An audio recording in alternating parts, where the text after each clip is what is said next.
تراویح کا اجر۔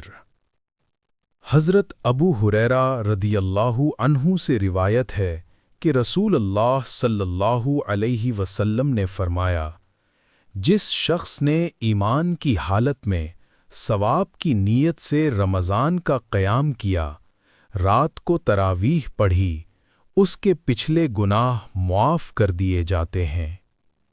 صحیح بخاری، کتاب الصلاۃ التراویح۔ تشریح: اس حدیث مبارک سے معلوم ہوا کہ قیام رمضان یقیناً ایک مؤکد اور اجر و ثواب کے لحاظ سے نہایت اہم عبادت ہے۔ جو گناہ معاف ہوتے ہیں وہ صغیرہ گناہ ہیں، ورنہ کبیرہ گناہ خالص توبہ کے بغیر اور حقوق العباد میں کی گئی کوتاہیاں ان کا ازالہ کیے بغیر معاف نہیں ہوں گے۔